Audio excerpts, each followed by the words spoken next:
Hello everyone, নতুন একটা ভ্লগে সবাইকে ওয়েলকাম।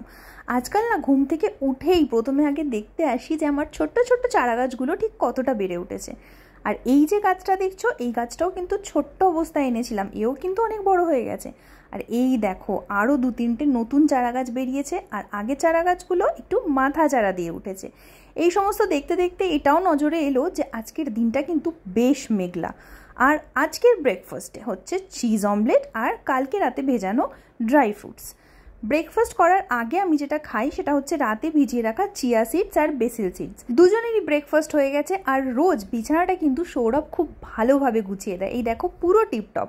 আজকে করব শ্যাম্পু, কিন্তু তার আগে অয়েল ম্যাসাজ করব। তো আমি জেনারেলি আগে বাটিতে তেলটা একটু এরকম নিয়ে নিই, আর এই যে তেলটা দেখছো এই তেলটা আমি ঘরে বানিয়েছি। যাই হোক, তেলের সাথে আমি যেটা মেশাবো সেটা হচ্ছে কয়েক ড্রপ টি ট্রি অয়েল। তোমাদের কাছে যাদের কাছে টি ট্রি অয়েল নেই, তোমরা রোজমেরি এসেনশিয়াল অয়েলটাও মেশাতে পারো। আর এই দুটো অয়েলের ডিফারেন্স হচ্ছে টি ট্রি অয়েলটা ড্যান্ড্রফের জন্য ভীষণ ভালো, আর আরেকদিকে রোজমেরি এসেনশিয়াল অয়েলটা হচ্ছে রিগ্রোথের জন্য খুব ভালো। আজকে আমি টি ট্রি অয়েলই মেশালাম। এদিকে আমি ততক্ষণ গরম জল করে নিয়েছি, আর গরম জলের মধ্যে এবার আমি এই তেলের বাটিটা রেখে দেবো।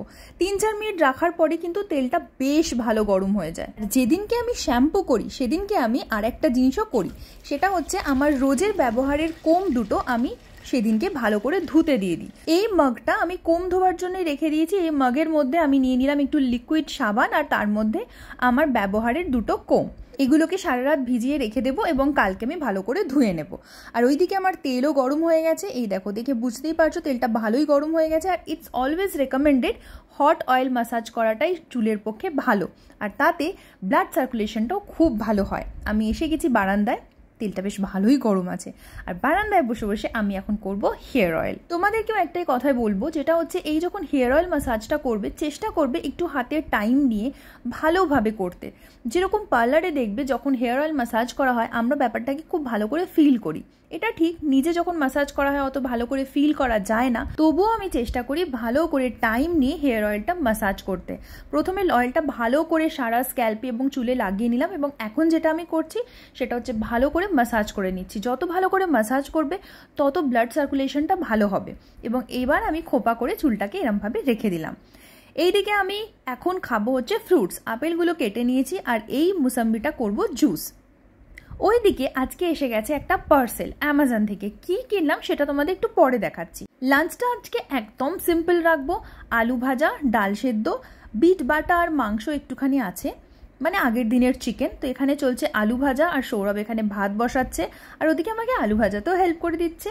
দুজনেই যেহেতু আমরা একা থাকি এবং দুজনেই যেহেতু ওয়ার্কিং, তাই আমরা যতটা সম্ভব চেষ্টা করি দুজন দুজনকে সাহায্য করার, যাতে দুজনের ওপরই বার্ডেন বেশি না হয়ে যায়। যাই হোক, আলু ভাজা রেডি, ডাল আছে, আগের দিনের চিকেন আর বিট বাটা আছে, সমস্ত কিছু গরম করে লাঞ্চ করে নেবো ফটাফট। আর একটা পার্সেল এসে গেছে। এবার যেটা এলো সেটা হচ্ছে আমি ব্লিঙ্কিট থেকে কিছু এসেনশিয়ালস অর্ডার করেছিলাম, আর তার সাথে জোম্যাটো থেকে অর্ডার করেছিলাম এই আইসক্রিমটা। No calories and no sugar. আমি ফার্স্ট টাইম ট্রাই করছি। Sorry, it's not no calorie, it's low calorie. আমাদের বেড সাইড টেবিল এখনো নেই, তো এই র্যাকটাতেই আমি এসেনশিয়াল জিনিসপত্রগুলো রেখে দিই। এটাকে আজকে আমি ধোবো। এখানে যেটা হচ্ছে সেটা হচ্ছে সন্ধ্যেবেলার চা বানানো হচ্ছে। আজকে যেহেতু ফ্রাইডে, সৌরভের আর্লি লগ অফ, তাই চায়ের দায়িত্বটা সৌরভই নিয়েছে। অফিসের কাজে ব্যস্ত হয়ে পড়েছিলাম, মাঝখানে এখানে আমি এখন একটু ব্রেক নিয়ে ব্লিঙ্কিট থেকে যেগুলো যেগুলো আনিয়েছি সেগুলো একটু ঠিকঠাক জায়গায় রাখবো বলে চলে এসেছি। আর মেলাতেও এসেছি যে যেগুলো অর্ডার করেছিলাম সেগুলো প্রপার এলো কিনা। তো যাই হোক, যা যা অর্ডার করেছিলাম সেগুলো মোটামুটি চলে এসছে। আর অ্যামাজন থেকে তখন যে পার্সেলটা এলো, এবার চলো সেটা তোমাদেরকে খুলে দেখাই। বেসিক্যালি আমি কিনেছি একটা ট্র্যাক প্যান্ট। এই ট্র্যাক প্যান্টটা একটু অন্যরকম লাগলো। এই দেখো জিগজ্যাগ যে কোমরের জায়গাটা, এটা নতুন রকম, জানি না ফিটিংটা কেমন হবে। আর এর সাথে একটা সাইডে একটা পকেটও আছে, দেখো তোমাদের দেখিয়ে দিই। একটা ফোন রাখার মতো জায়গা আছে, যথেষ্ট বড়ই, কিন্তু কতটা সেফ এখানে ফোন রাখা সেটা আমি জানি না। এই ব্র্যান্ডটা থেকে প্রথমবার কিনলাম, ব্যবহার করে তোমাদের বলবো কেমন। সকালবেলা স্নান তো করে নিয়েছিলাম, স্নান টান করে রান্নাবান্না করে সব কিছু হয়ে গেছিলো, কিন্তু মাথায় যে তেল লাগিয়েছিলাম তোমরা দেখেছিলে, শ্যাম্পু করার টাইম পাইনি। তো এটা আমার হ্যাবিট, মানে আমি একটু ঠান্ডা মাথায় আরামসে শ্যাম্পু করতে ভালোবাসি। তো জেনারেলি আমি রাতেই শ্যাম্পু করাটা প্রেফার করি। তো আজকে অফিসের কাজটা ছেড়ে মানে 11টার পর এখন আমি শ্যাম্পু ট্যাম্পু করে ফ্রেশ হয়ে গেছি, খাওয়া দাওয়া হয়ে গেছে। এবার আইসক্রিমটা কাটবো।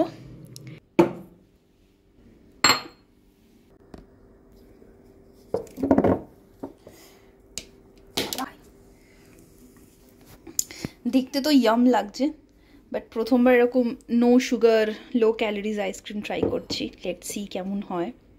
শক্ত হয়ে গেছিলো, যাই হোক দুজনের মতো নিয়ে নিলাম এই বাটিটাতে, বাকিটা তুলে রাখি। সৌরভের থেকে ফিডব্যাক নেব, বল কেমন? ভালো বোঝা যাচ্ছে কিছু? সুগার হ্যাঁ কোনো ডিফারেন্স নেই। আচ্ছা ওকে ওকে, কিছু বোঝা যাচ্ছে না? দেন তো গুড, দেন তো গুড। এবার আমি ট্রাই করব, তোর না লাগলে তো আমার লাগবেই না।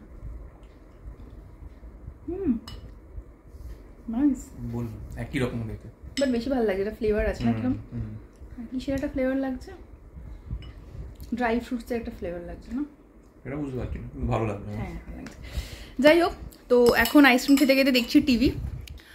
এই যে দেখছি টিভি, আর আজকে দেখছি টিভিতে একটা পুরনো বেঙ্গলি মুভি, পুরনো মানে হচ্ছে অনেক আগে রিলিজ করা, সেটা হচ্ছে অমানুষ। অনেকেই দেখেছো হয়তো, তো সৌরভ দেখেনি পুরোটা, তাই ওকে দেখাচ্ছি। তো চলো আগে আইসক্রিম আর মুভিটা এনজয় করি।